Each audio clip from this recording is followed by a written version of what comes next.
E agora a gente vai conversar com o Luiz Felipe Dávila, ele que é cientista político e também fundador do Centro de Liderança Pública. Luiz Felipe Dávila, seja muito bem-vindo ao Bastidores do Poder.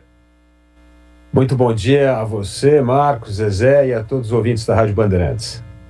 Eu queria começar essa entrevista conversando sobre os atos, né, que estão previstos para o próximo dia 7 de setembro.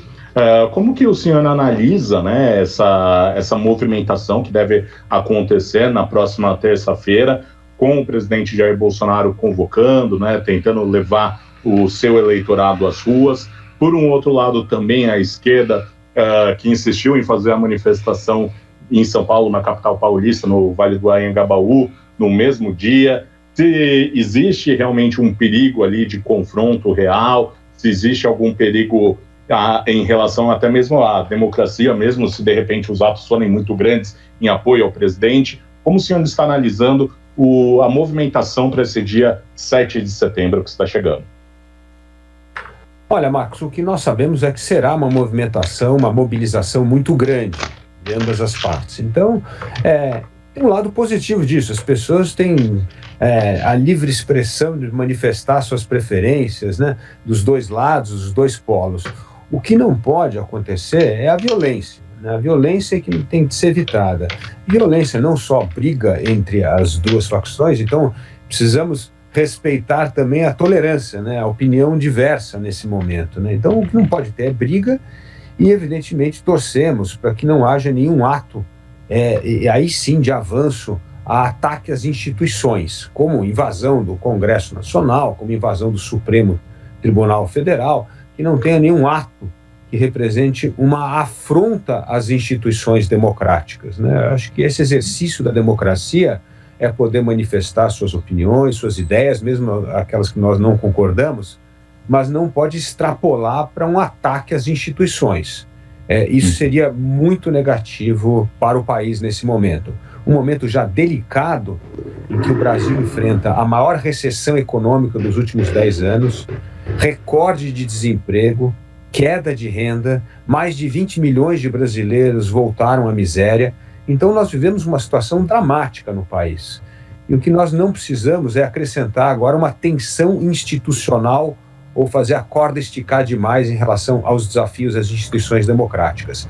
Nós temos de focar e realizar mudanças profundas para enfrentar esses reais problemas do Brasil. A população quer emprego e renda e vacina. É isso que nós temos de eleger como prioridade nesse momento. Bom, imagino que o senhor quis dizer esticar a corda mais do que já está esticada. Porque olha... É isso, Zezé, está esticada. A coisa não está fácil. Né?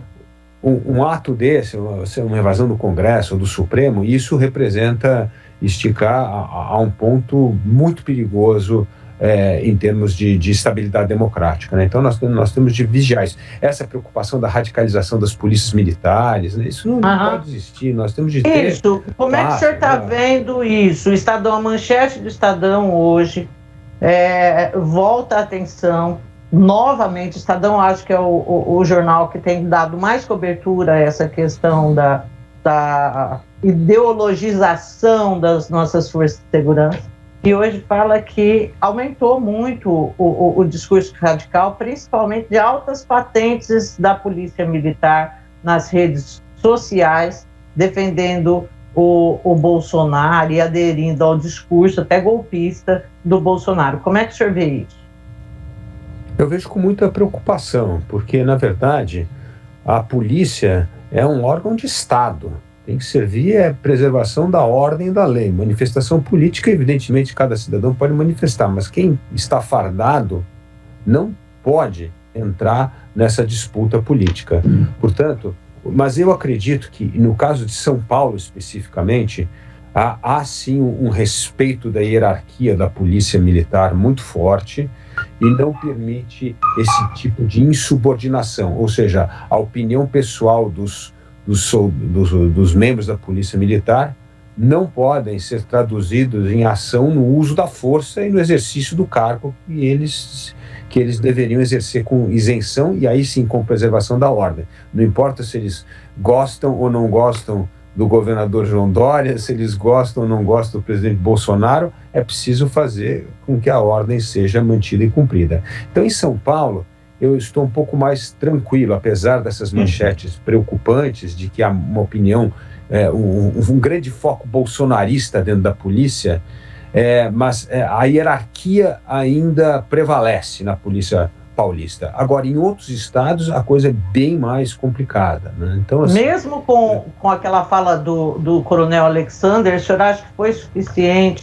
o que foi feito naquele momento? Depois houve a abertura de um inquérito policial militar, né, exigido pelo Ministério Público, mas anteriormente ele tinha sido suspenso das funções dele. O senhor acha que foi suficiente aquela medida por parte do governador João Dória?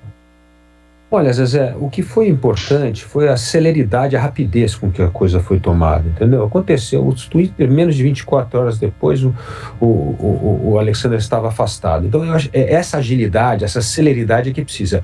Agora, quanto ao grau da punição, acho que aí nós precisamos entrar no mérito, ver como é que foi feito, assim, mas o importante é a celeridade, afastar imediatamente do comando alguém que se manifesta dessa forma. E eu acho que isso é um recado para o resto da polícia, e mostra, de novo, como eu havia dito, como a hierarquia na polícia paulista funciona e funciona bem. Apesar das manifestações individuais das suas preferências políticas, é preciso se enquadrar, sim, na responsabilidade do cargo que ocupam. Professor, até eu acabei de ver aqui uma pesquisa do Fórum Brasileiro de Segurança Pública que mostra que em 2021, 21% das forças de segurança do país, né, dos perfis pesquisados em redes sociais de pessoas das forças de segurança, 21% interagiram em ambientes bolsonaristas radicais, 17% em ambientes moderados e 61% não interagiram. Tem um aumento em relação ao levantamento do ano anterior.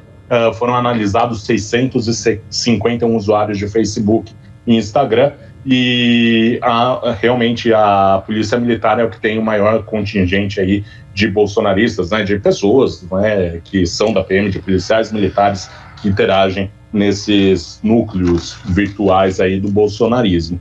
Aí eu quero puxar agora para um outro ponto que também é virtual, que é em relação às fake news, né? A gente teve a aprovação, a sanção do presidente Jair Bolsonaro em relação à revogação da Lei de Segurança Nacional, mas o ponto que falava das fake news ele vetou. Como que também funciona, né, porque assim, eu vejo que existe um sistema organizado de disparo de fake news. Eu já falei aqui diversas vezes, porque é o mesmo conteúdo que eu recebo do meu síndico, eu recebo de um ouvinte e de algum parente. Então, assim, para mim é uma coisa muito organizada. Como que funciona esse esquema para mobilizar, né, os bolsonaristas, para deixar eles sempre a tropa unida? E qual que é a importância dessa movimentação nas redes sociais? Não, é fundamental. As redes sociais tiveram um papel e têm um papel muito grande hoje na política, cada vez mais, não só no Brasil como no mundo. A história de fake news funciona muito e o que eu digo é o seguinte: nós temos de parar de transmitir notícia quase de forma automática. Precisa checar as coisas, porque quantos absurdos, né? De repente você recebe um WhatsApp de um amigo seu, você acha divertido aquilo, ou você gosta, ou você concorda, e imediatamente começa a repassar para a tua rede. Isso é errado, nós precisamos checar os fatos, né?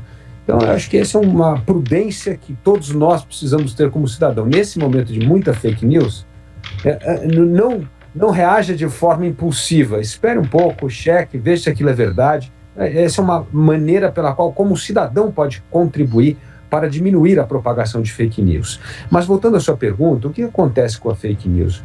Mais do que a fake news, é uma interpretação falsa da realidade. E isso faz parte de manter o que eu chamo do código tribal. Cada tribo dessa tem as suas verdades. E, na verdade, o que você faz com a notícia é passar por esse funil ideológico para traduzir aquilo na notícia para que ela se torne palatável, para manter o seu time mobilizado, a sua tribo mobilizada. Então, existe sim, quase um exercício de doutrinamento, né? Então, assim, você recebe aquela informação, toda a grande imprensa, como a Rádio Bandeirantes, é falsa, está comprado pelo sistema. Então, a real notícia está quase que na mensagem interna da tribo, né? E essa mensagem interna da tribo significa passar todas as informações por esse crivo ideológico para que todo mundo saia com um discurso ali unido, uníssono, em torno daquele tema, né? Então, na verdade, você transforma notícias praticamente em slogans de mobilização, né? Esse é o código da tribo. E a fake news tem um papel muito importante nisso. Eu tenho a sensação, e eu queria ver, perguntar inclusive para o senhor, assim, que eu vi ali a Lei de Segurança Nacional, vi os vetos do presidente da República, esse é o que está estampando as manchetes de todo mundo, né? Mas assim, eu acho que o mundo não conseguiu resolver como enfrentar a questão das fake news, sabe? E eu não acho, olhando aquilo lá, eu não acho que seria fácil também resolver daquele jeito. Eu acho que é uma coisa que precisa de muito estudo, assim como um outro ponto que está chamando muita atenção. Olha, isso daí é para os bolsonaristas verem que eu não só critico os bolsominions, não, tá? Mas outra coisa que chama atenção é em relação àquela história da punição maior para policial que repreende manifestações pacíficas. Eu acho que é tão difícil.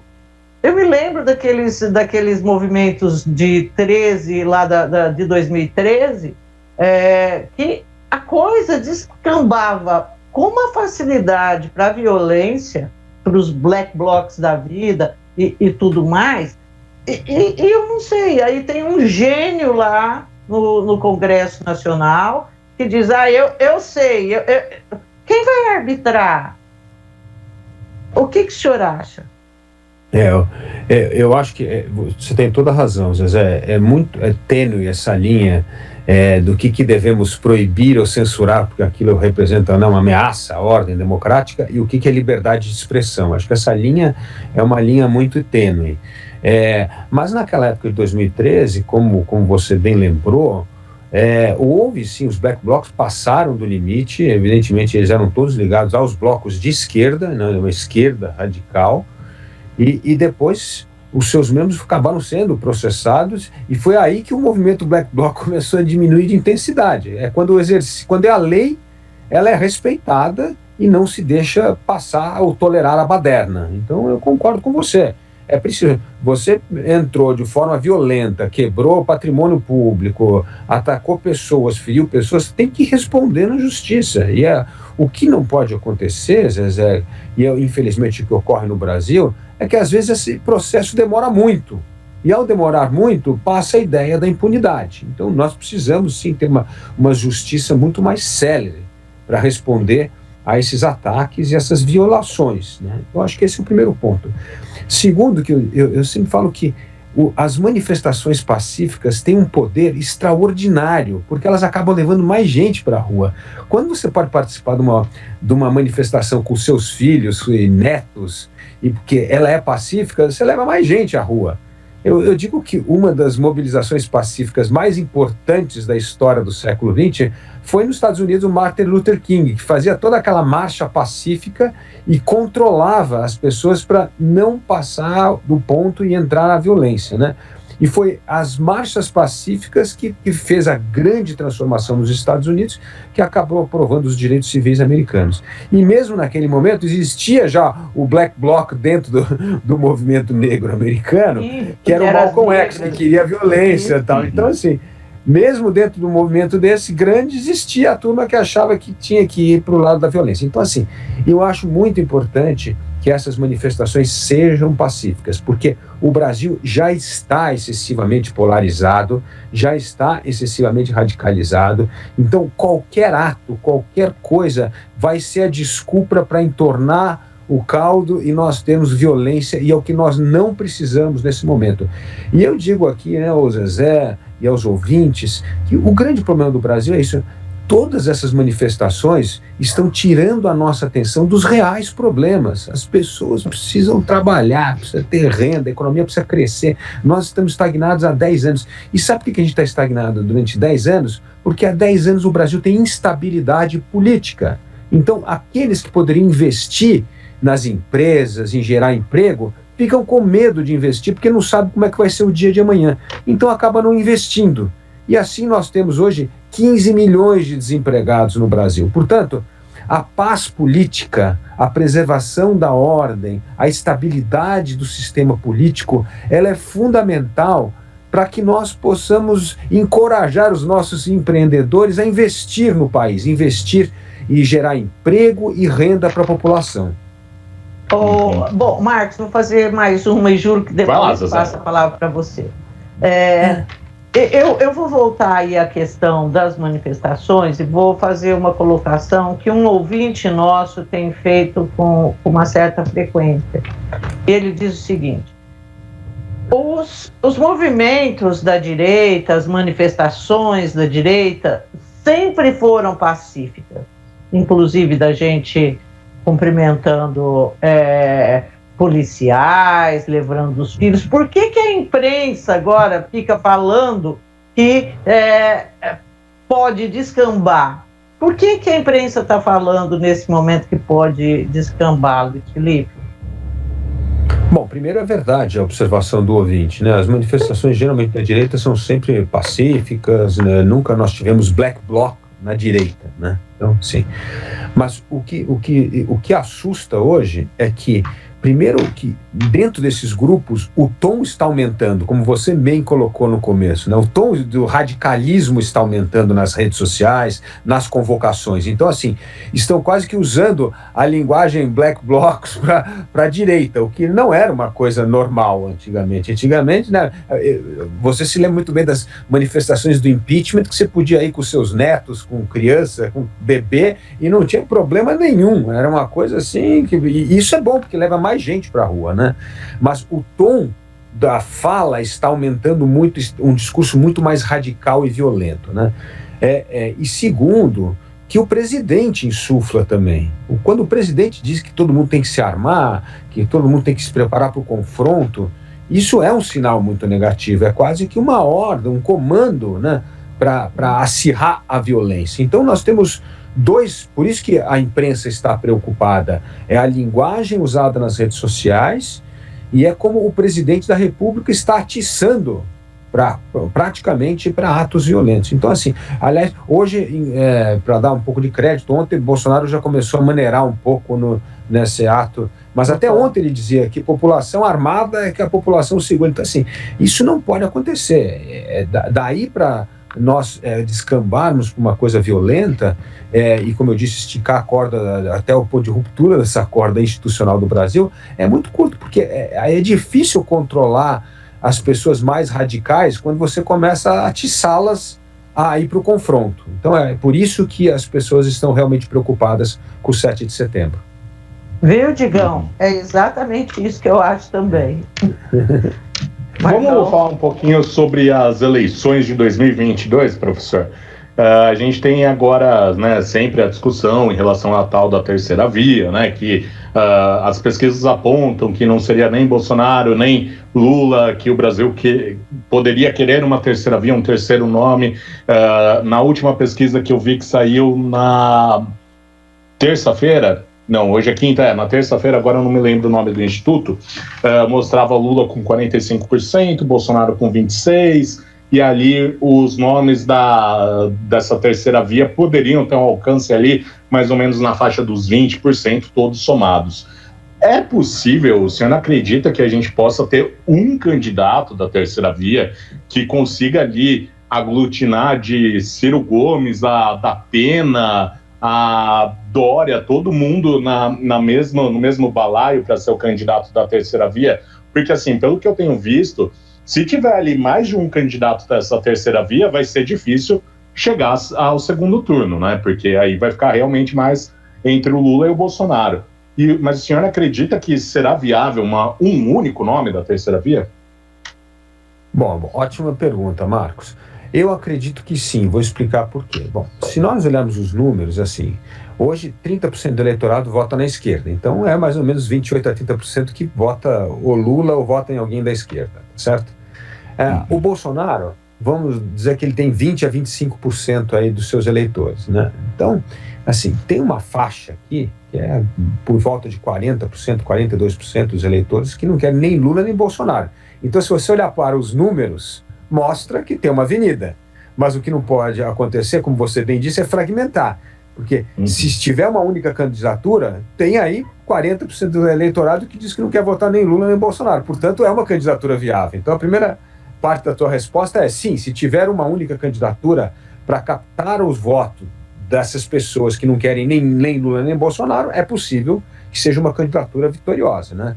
Agora, por que eu vejo que é possível a longo prazo? Primeiro, assim, o que nós temos um pouco é pressa para definição. Todo mundo gostaria de ver esse rosto agora, mas o processo político ele é lento, esse amadurecimento é lento. Se você olhar 6 meses atrás, você provavelmente diria que o nome que aglutinaria o centro era o Luciano Huck, né?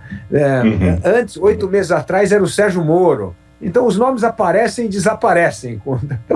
Então, apesar de existir muito nome, esse negócio vai depurando ao longo do tempo. E por que vai depurar?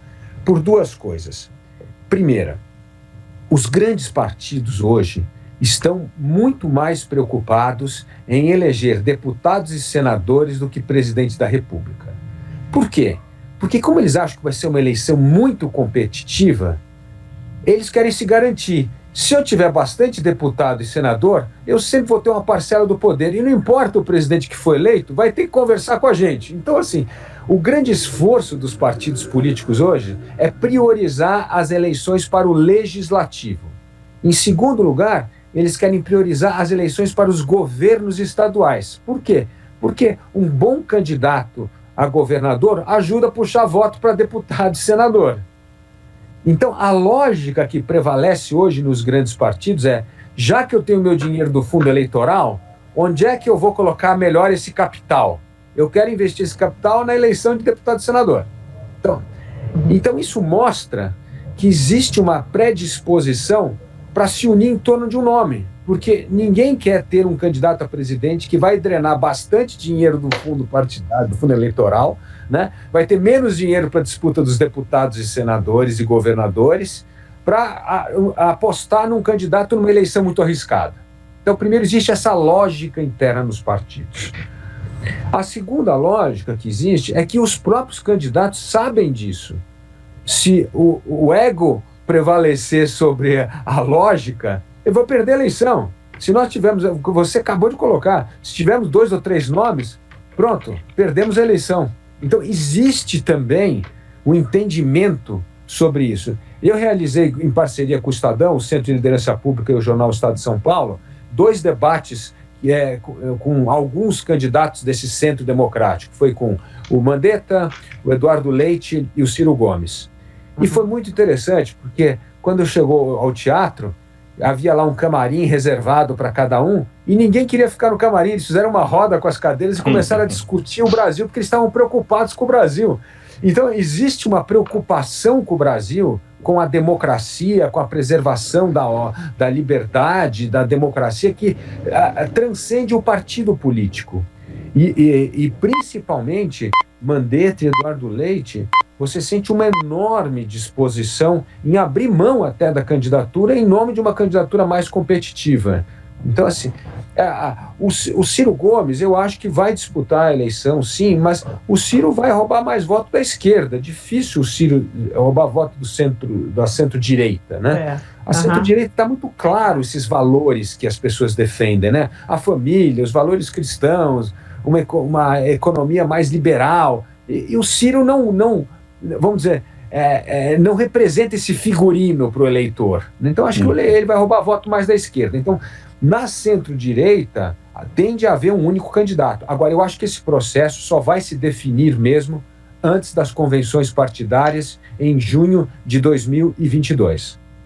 Bom, eu queria fazer uma pergunta para o senhor. Hoje o William Vac, ele publicou no Estadão também um artigo falando que existe uma chance real aí do impeachment do Bolsonaro, que o PIB desembarcou e o Centrão está correndo atrás do PIB aí, para onde o PIB foi, estou indo também.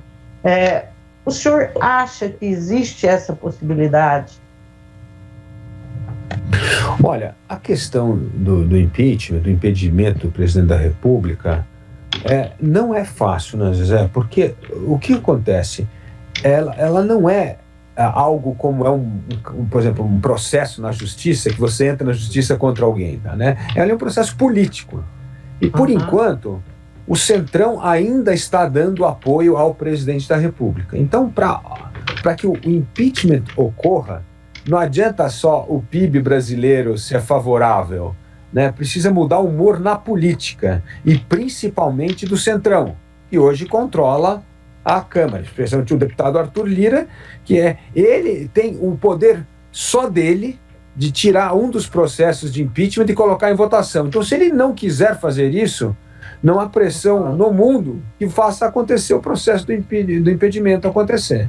Então, assim, e para ele fazer isso, precisa praticamente desses partidos do centro que hoje ocupam o ministério deixar o governo para entrar nessa. Porque ele pega um ministro que nem o Ciro Nogueira da Casa Civil, não pode, evidentemente, estar no governo se começa um processo de impeachment no Congresso. Então, assim, tem que abrir mão de poder. E essa turma só vai abrir mão de poder quando vê que é uma causa perdida, que não dá mais para segurar o Bolsonaro. Foi quando aconteceu com a Dilma, foi assim com o Collor, né? Então, enquanto existe uma esperança de que o Bolsonaro pode concluir o seu mandato, é melhor ficar acoplado ao Palácio do Planalto, ao presidente da República, porque você consegue arrancar muito mais benefícios políticos do que ficar na oposição. Então, tem um pragmatismo político que ainda prevalece. Então, apesar de insatisfação dentro do PIB brasileiro com o presidente Bolsonaro, eu ainda não vejo que há esse clima na política, principalmente com os partidos do Centrão. Agora, se o presidente continuar dobrando a aposta, como ele costuma fazer, pode ser que haja clima mais à frente. Mas mesmo, veja só, a cada mês que passa, fica mais difícil para concluir o processo de impeachment. Então, assim, a janela é muito curta para que isso possa ocorrer. Né? Só que o Bolsonaro é doido, então, a gente tem sempre que considerar isso, porque essa é uma variável importante. São 11h03. Eu quero agradecer muito a presença do Luiz Felipe Dávila, ele que é cientista político e fundador do Centro de Liderança Pública. Luiz Felipe, muito obrigado pela sua participação aqui no Bastidores do Poder e até uma próxima. Muito obrigado, Marcos, muito obrigado, Zezé, e obrigado aos ouvintes da Rádio Bandeirantes.